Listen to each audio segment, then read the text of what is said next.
prison for 14 months for being a conscientious objector to the draft. He is a man who studied the principles of nonviolence resistance in India. He is a man who trained many of the civil rights leaders of the 1960s on the principles of nonviolence resistance, including Dr. Martin Luther King Jr. He is a man who was asked by Dr. King to help create a nonviolent movement for peace and civil rights. He is a man who taught students in Nashville for over a year how would they conduct themselves and how to sit in at the Woolworth counters before the Nashville sit-ins began to challenge segregation in the South. He is a man who led the community and worker strategy in support of the striking Memphis sanitation workers in 1968 and was a leader in bringing about a victory for those workers. He is a man who taught us here in Los Angeles to pursue justice in a proactive, nonviolent way.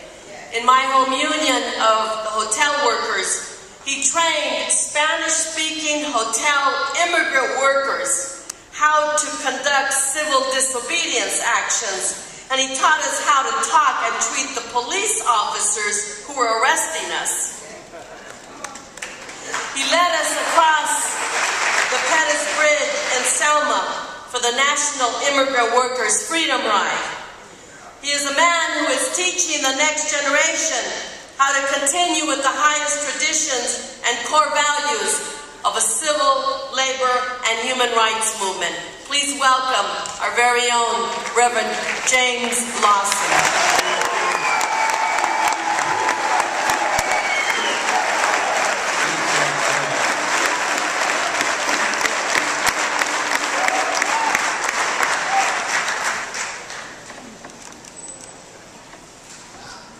Well, I'm more than pleased and delighted, sisters and brothers, to be here in the midst of you at Fame on this April the 4th, 2011, rather, 43 years, 1968. Los Angeles, of course, is my home.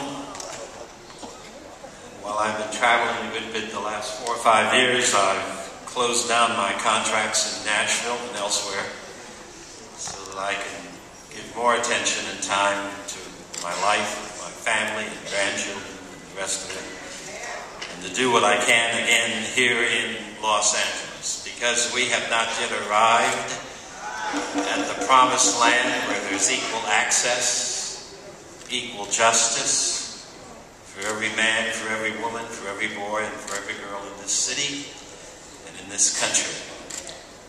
What I see here this evening is our waking up to the fact that we still have a long way to go if we're going to see achieved the benefits of freedom and truth for all of us. So I'm delighted to be here. I am pleased that the International afl-cio has designated this day of action across the country. I am delighted to be here with Bill Lucy, Brother Bill Lucy, who I met as a very young man in 1968. Learned to love him as a brother and learned to love his poise and dignity and his passion for the Union and his passion that the 1,300 workers in Memphis, Tennessee would achieve a modicum of change in their condition through their strike. So I'm just very glad to be here. Dr. Hunter, this is a most important spot, has been over across decades here in Los Angeles for struggle. And how wonderful it is to see you here and to know that in fact we represent this country. We represent the world.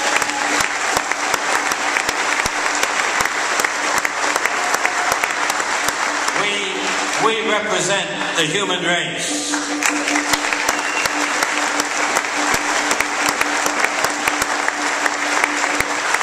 The governors in our country who are calling for the nation to recover its economy on the backs of workers are, in fact, nothing less than plantation owners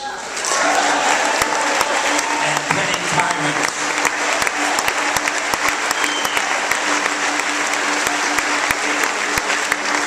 They remind me of the fact that in the constitutional discussions in the 18th century, here in the United States, George Mason said that every plantation owner is a petty tyrant. Every plantation owner. They remind me that petty tyrants are still among us, still trying to dictate change in this country. We have to say no, no, again and again. So I'm pleased to be here. I'm going to try to be very brief. Let me say to you that a little bit about Dr. King and about our work together and our connection together. I met the name of Martin Luther King Jr. on December the 6th, 1955, on the front pages of the papers of Nagpur, India, where I was a missionary as a coach and physical ed teacher and campus minister. I was elated to see his name. Since 1947, I hoped that one day we would have nonviolent direct action by hundreds and thousands and tens and millions of people in this country in order to set our nation right from its ancient wrong. Its ancient wrong of taking the land from the Indian. Its ancient wrong of taking half of Mexico from Mexico and Mexicans. It's ancient wrong of saying that women are not equal to men and have the same rights, equality, and truth. It's ancient wrong of slavery of people from Africa for 250 years.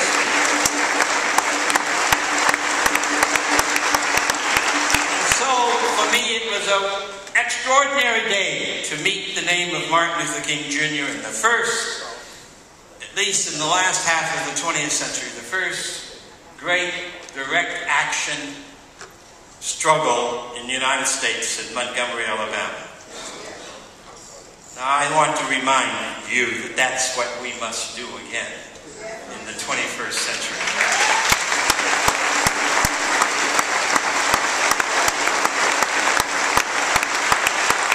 Because every gain that we, the people, have known in the last 100 or 200 years in this country has come from the sacrifice and the suffering and the discipline and the labor of ordinary people like ourselves who forced, by sheer people's power, forced Congress to look at a different agenda, forced General Electric to see that workers are human beings who deserve their wages and their benefits for their work. Every gain in the last 100 years has come because we, the people, have determined that the gains were ours and we were willing to work and organize and fight, yes, go to jail if necessary in order to do it.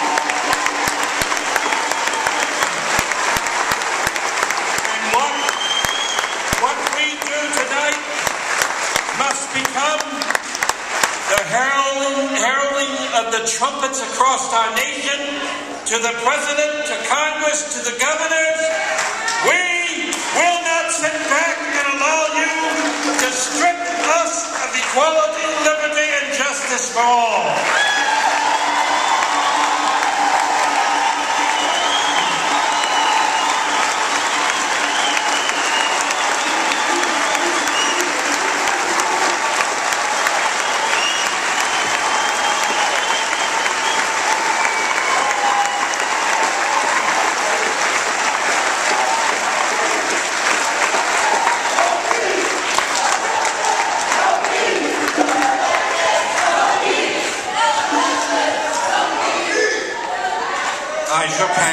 I shook the hand of Dr. King the first time on February the 6th, 1957 in Ohio, where I was in graduate school for my theological studies. And we discovered we had a great number of things in common. But most of all, he discovered that I had a passion for nonviolent struggle. And as we talked about these things quietly and privately together, he urged me, as I suggested I would perhaps go south to work, he told me very quietly, "Come now. We need you now. Come as quickly as you can now." So I did drop out of school and move to Nashville and start working for Dr. King and for others.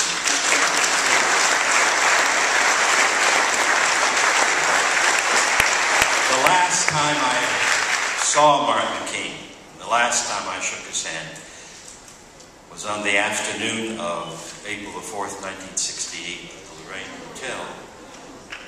We had had meetings early that morning, and I was in federal court against the injunction that was laid out against us marching in Memphis. And I went back in the afternoon to see him again so that we could talk about the strategy for the march that we were organizing in Memphis and the like. And about 4 o'clock, I left him in the afternoon, saying that we would see each other later that evening.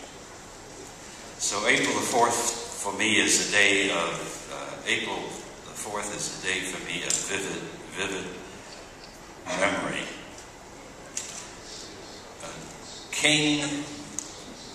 King's assassination, you and I must call it an assassination, because it was an assassination.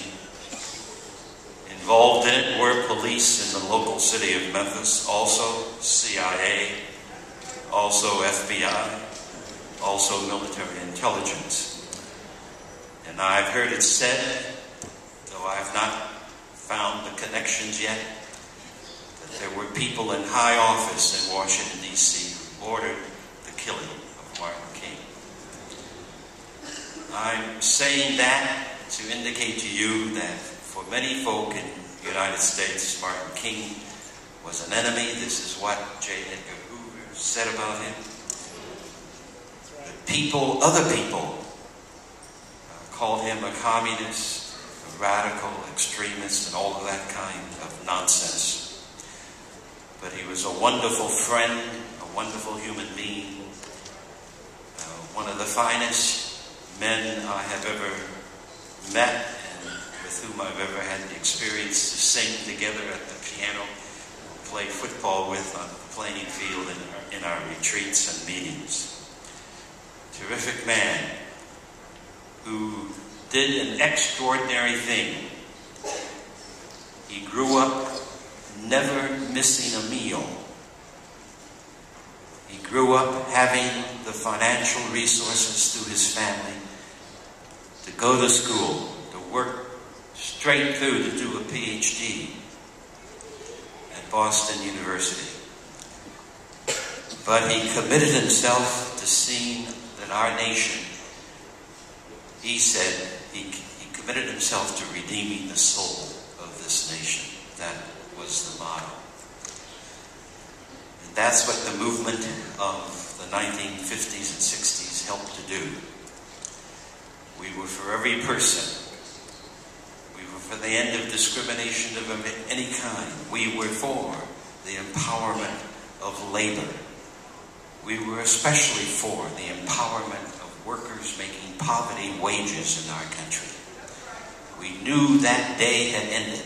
To me, it remains a shame that the wealthiest nation that human history knows anything about would dare to cry poverty and pretend that every man and every woman and every young person who's working does not deserve fair, just wages, enough wages to support themselves, to support their families, and to support their own future, and to support and the environment in which they live.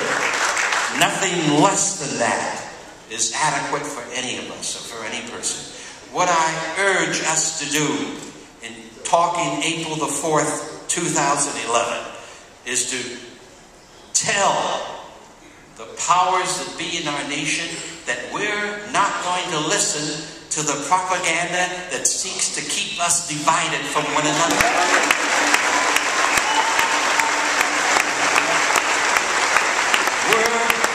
We're not going to allow what someone has called here this evening class war, but I say it's something worse than that. It is the example of the powerful and the wealthy wanting to dominate 310 million people in this country, and to do it, they must somehow keep us from joining hands across gender, color, complexity, class, religion, and every other kind of division, and demand together that we are one people, as already said in this evening, and we want justice, equality, liberty, access for all of the people of our land.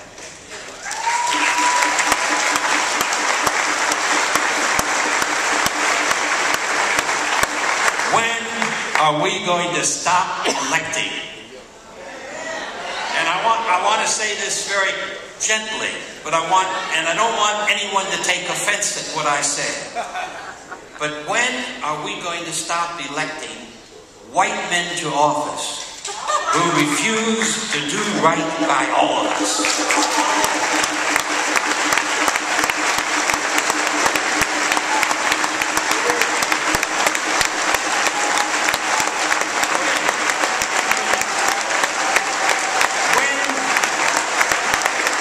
When are we going to stop believing the Republican Party when they run a campaign in the year 2010 talking about jobs, and then go to Congress and the first bill they support is an anti-abortion bill?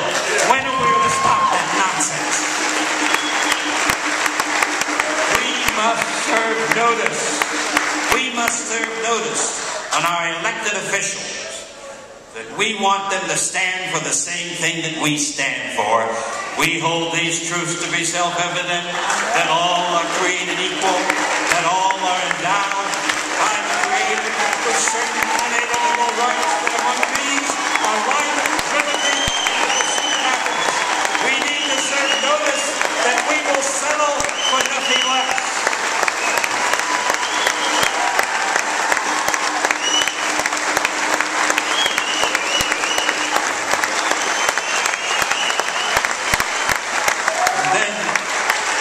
Sisters and brothers, what we must do is organize, we must mobilize, we must train ourselves, we must discipline ourselves, we must walk, we must talk, we must march, we must go into the jails of Los Angeles or Madison, Wisconsin. We must be prepared to unite as we've never before been united. We must engender a power that will cause the principalities and powers of our nation to stumble and fall, and to resurrect in their stead truth, new institutions that will make our land, our city, our state, what all of us want it to be. And so it gives me great, great, great pleasure to be on this platform with William Lucy. Bill Lucy, you know, was a part of the generation of unions who insisted that the union must be a fighter for the rights of the people, who insisted all across his life that in fact the union must be a community union, engaged in the life of the whole community and concerned for the welfare of all the people. One of the things that I will ever always relish from ASCME and its leadership in 1968 in Memphis is this: that those 1,300 workers had not yet been recognized as a union. They had no treasury. They were poor men. I learned so much from them and their families, and so much from their wives. I wish that some of the wives that I met in 1968 could be the treasurers of California and D.C. and they would do a far better job of being a treasurer than what we have today so frequently in our country.